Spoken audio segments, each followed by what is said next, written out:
अवधूत चिंतन श्री गुरुदेव दत्त. श्री स्वामी समर्थ. तुम्हा सर्वांचं आपल्या चॅनलमध्ये खूप खूप मनापासून स्वागत. तर परवा म्हणजेच 18 तारखेला 18 जून 2026 ला आलेला आहे गुरुपुष्यामृत योग, पुष्य नक्षत्र. हा दिवस खूप महत्वाचा आहे. काही कारणांमुळे संपूर्ण अधिक महिन्यात कुठलीच सेवा झाली नसेल तर तुम्ही ह्या गुरुपुष्यामृत योगावर सेवा करू शकता. मग माता लक्ष्मी, भगवान विष्णूंची सेवा करू शकता. ते काय करू शकता आणि ते कसं करू शकता त्या संदर्भातली माहिती आज आपण बघणार आहोत. तर चला व्हिडिओला सुरुवात करूया. सर्वात आधी तर 18 जून 2026 ला गुरुपुष्यामृत योग आलेला आहे. आता हा जो गुरुपुष्यामृत योग आहे हा अर्थात दिवसभर असतो. आता गुरुपुष्यामृत योग म्हटलं तर अर्थात आपल्या घरात एक असतं की सोनं चांदी खरेदी करणं किंवा गुंजभर जरी सोनं खरेदी केलं तरी ती मोडायची वेळ येत नाही असं म्हटलं गेलं आहे. मग आता याचंच अवचित्त साधून तुमची इच्छा असेल तर तुम्हाला एखादी मूर्ती आणायची आहे, एखादं यंत्र आणायचं आहे तर तुम्ही ह्या पुष्य नक्षत्राचं अवचित्त साधून तुम्ही खरेदी करू शकता. पण आपण सेवेचं बघूया.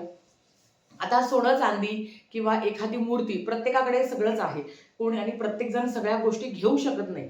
पण अशा काय गोष्टी आहे ज्या या पुष्य नक्षत्राचं अवचित्त साधून सुद्धा तुम्ही खरेदी करू शकता ते पण आता आपण बघूया.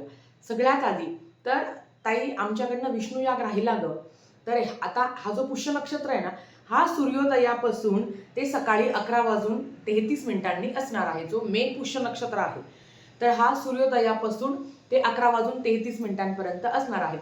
थोडक्यात काय, तुम्ही दिवसभर सेवा करू शकता, काहीच अडचण नाही. ज्यांना विष्णू याग करायचा आहे ते करू शकता. ज्यांना सत्यनारायण करायचं आहे तेही ह्या दिवशी भगवान विष्णूंची अतिशय सुंदर अशी सत्यनारायणाची सेवा किंवा तुमची इच्छा असेल तर तुम्ही विष्णू याग, कारण पुष्य नक्षत्राला भगवान विष्णू आणि माता लक्ष्मींची एकत्रित सेवा केल्यावर त्याचं अनन्यसाधारण फळ आपल्याला मिळत असतं आणि आपल्या मनातल्या इच्छा नक्कीच पूर्ण होतात.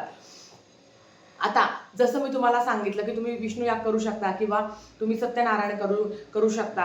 ज्यांना देवीची ओटी भरायची बाकी आहे, बऱ्याच काही गोष्टी आहेत ज्या संपूर्ण अधिक मासात काही कारणांमुळे जर तुमच्याकडनं शक्य झाल्या नाही तर ते करू शकता. आता मग तुम्ही म्हणाल ताई 33 दीपदान करू शकता का? बघा, आता अधिक महिना हा 33 महिन्यानंतर येत असतो म्हणून आपण तेव्हा दीपदान केलं. बऱ्याच काही सेवा आपल्याकडनं अधिकम अधिक असते, जास्तीत जास्त सेवा घडल्या. पण मग आता ह्या पुष्य नक्षत्राला आपण दीपदान करू शकतो का? 33च करू शकतो का? तर हा जो आहे ना संपूर्ण अधिक महिना हा 33 महिन्यांनी आलेला असतो म्हणून याला दीपदानाचं महत्व आहे. पण जर तुमची इच्छा आहे की माझ्याकडनं सेवा नाही, म्हणजे झाली नाही माझ्याकडनं सेवा, तर ह्या पुष्य नक्षत्राला ताई मी 33 दीपदान अगदी घरातल्या घरात करू शकते का? तर करू शकता. कारण काहीही न करण्यापेक्षा काहीतरी केलेलं नक्की चांगलं असतं. आणि परमेश्वर पण असं नाही की तू अधिक मासामध्ये तू 33 दीपदान नाही केले मग मी तुला पावणारच नाही, किंवा तू आत्ता पण नाही केले तरी मी तुला पावणार नाही. परमेश्वर नेहमी आपल्या सोबत असतो आणि आणि नक्कीच ह्या संपूर्ण अधिक मासाचं फळ आपल्याला मिळालेलंच आहे. काही ना काही आपण ती सेवा केलेली आहे. पण जर तुमची इच्छा असेल तर नक्कीच तुम्ही 33 दीपदान सुद्धा अगदी एक तांब्याचं ताट घ्यावं, त्याच्यात तुम्ही 33 वाती जरी लावल्या ना, ज्या सरळ वात असते ती अखंड वात असते ती सुद्धा तुम्ही 33 लावल्या आणि तेलाची तुपाची तरी सुद्धा तुम्ही दीपदान करू शकता तुमची इच्छा असेल तर. हे झालं. आता सेवा काय आहे? सगळ्यात आधी जी 24 दिवसांची सेवा आहे, म्हणजे 12 फुलवातींची जी काही सेवा आहे जी आपल्याला 12 दिवस करायची असते, ती जर सेवा तुम्हाला करायची असेल, आणि कारण मी पण ती सुरुवात करणार आहे, तर ही सेवा तुम्हाला सूर्योदयापासून ते सकाळी 11:33 सेवा करायची आहे.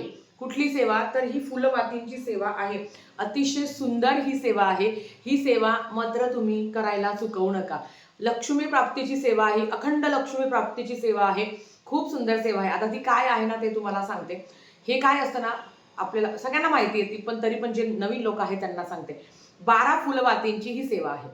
पहिल्या दिवशी म्हणजे गुरुवारी पुष्य नक्षत्रालाच ही सेवेला सुरुवात करायची असते. सकाळी 11:33 तुम्ही सूर्योदयापासून ते 11:33 पहिल्याच दिवशी हा टाइम असणार आहे. नंतर जेव्हा तुम्हाला जमेल तो तुमचा एक टाइम तुम्ही फिक्स करावा आणि नंतर तुम्ही सेवेला सुरुवात करू शकता. फुलवातींची सेवा काय आहे? तर एक दिवस आहे आज, म्हणजे मग गुरुवारी माझा पहिला दिवस असणार आहे. तर मी पहिल्याच दिवशी एक फुलवात ज्याला शुद्ध गायचं तूप असलं तर अतिशय उत्तम, किंवा साधं घरातलं तूप असलं तरी चालतं, तर ती वात प्रज्वलित करायची. आणि आपल्याला त्याच्यावर सेवा करायची असते. ती वात शांत होईपर्यंत तुम्ही सगळ्या सेवा करू शकता. आता सेवा काय आहे ते पण तुम्हाला सांगते बघा. पहिल्या दिवशी 1 वात लावणार मी, दुसऱ्या दिवशी मी 2 वाती लावणार. बऱ्याच वेळा ही सेवा सांगितलेली आहे, तरी पण माझं काम आहे तुम्हाला सांगणं. फुलवात माहिती तुम्हाला, ती फुलवात घ्यायची आहे.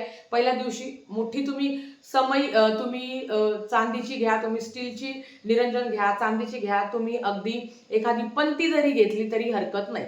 आता त्या सेवेमध्ये असं सांगितलं आहे की चांदीची निरंजन घ्यावी, पण एखाद्याकडे नसेल तर मग काय त्याने सेवा नाही करायची का? म्हणून सांगते जी उपलब्ध असेल ती तुम्ही घेऊ शकता. आता काय करायचं, पहिल्या दिवशी 1 दिवा लावायचा, फुलवात लावायची, सेवा करायची. दुसऱ्या दिवशी 2 फुलवाती लावायच्या आणि एकाबरोबर एकच लावायच्या, म्हणजे 2 वेगळ्या वेगळ्या वाती नाहीये. एकाच पंक्तीमध्ये किंवा एकाच निरंजनीमध्ये 2 फुलवाती तुम्हाला एकत्र लावायच्या आहेत. तिसऱ्या दिवशी 3 फुलवाती एकत्र लावायच्या आहेत. 3 एकत्र करायच्या अशा आणि लावून द्यायच्या. चौथ्या दिवशी 4 फुलवात, 5व्या दिवशी 5.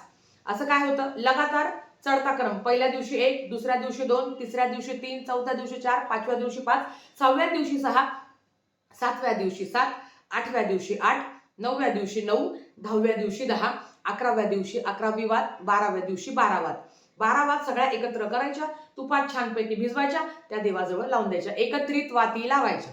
हे झालं. आता 12 दिवस लगातार सेवा झाली आपली. 13व्या दिवशी काय येणार, तर 13व्या दिवशी परत 12 वाती येणार. ठीक आहे. चढता क्रम उतरता क्रम आपण शाळेत शिकलेलं आहोत. मग लगातार 1 ते 12 वाती लावायच्या एकाच निरंजनमध्ये. निरंजन असेल किंवा पंती असेल चांदीची स्टीलची, त्याच्यातच तुम्हाला ही संपूर्ण जी काही सेवा आहे ती एकाच याच्यामध्ये करायची. आता हे झालं.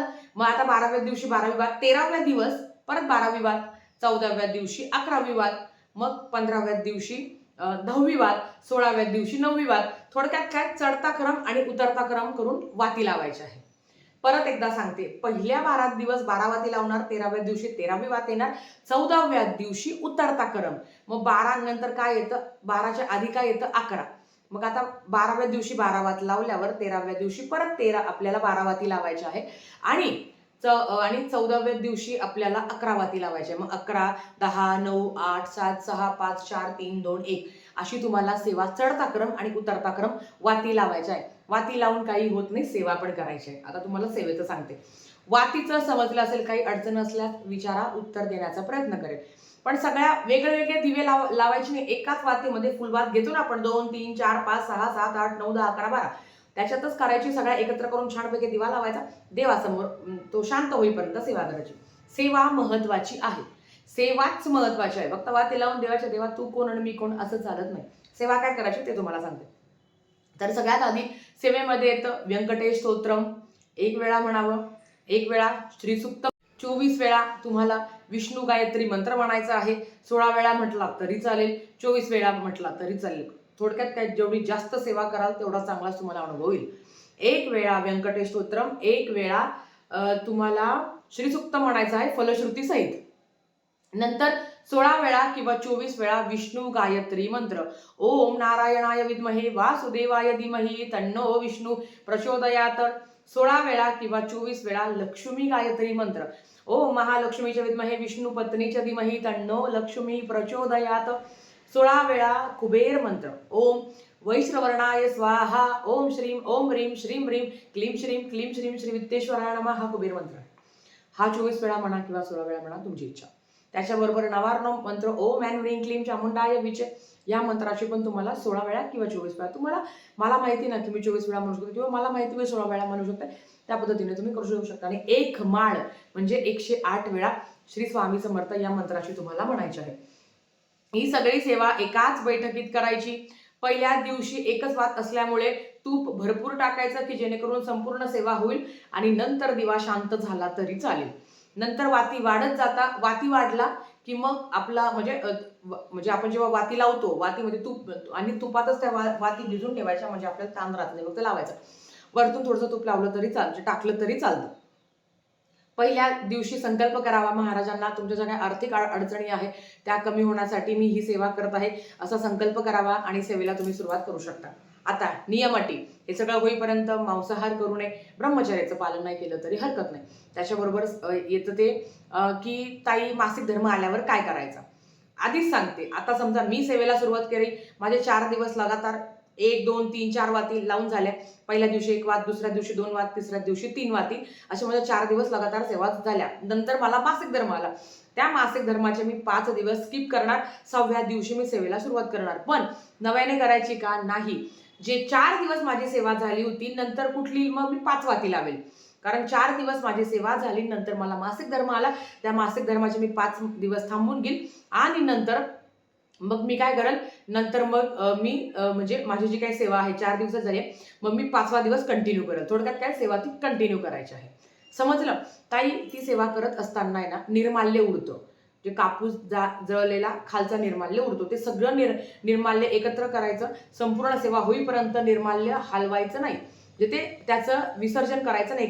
एका प्लास्टिकच्या पिशवीमध्ये ते निर्माल्य काढून ठेवा. सगळी सेवा झाली की नंतर ते निर्माल्य तुम्ही टाकून देऊ शकता. अतिशय सुंदर सेवा आहे. ज्यांनी सेवा केलेली ना, त्यांना अनुभव आलेले आहे. आता अनुभव येणं म्हणजे तुम्ही खूप श्रीमंत झाले, तुम्हाला गडगंज पैसा आला असं नाही. अडकलेले पैसे मिळावे, लक्ष्मी प्राप्ती व्हावी किंवा प्राप्त लक्ष्मी स्थिर व्हावी, उद्योगधंद्यात तुम्ही ही सेवा तुमच्या दुकानात, तुमच्या घरात, तुम्ही कुठे पण असाल तिथेही तुम्ही सेवा करू शकता. अतिशय सुंदर ही सेवा आहे. नक्कीच तुम्ही ही सेवा करा. काही अडचण असेल तर कमेंट करून विचारा, उत्तर देण्याचा प्रयत्न केला जाईल. झालेली सेवा स्वामींच्या चरणी मी रुजू करते आणि आजचा व्हिडिओ इथेच थांबवते. आवडला असेल तर लाईक, शेअर, सबस्क्राईब करा. भेटूया परत अशाच एका नवीन व्हिडिओ सोबत. तोपर्यंत श्री स्वामी समर्थ.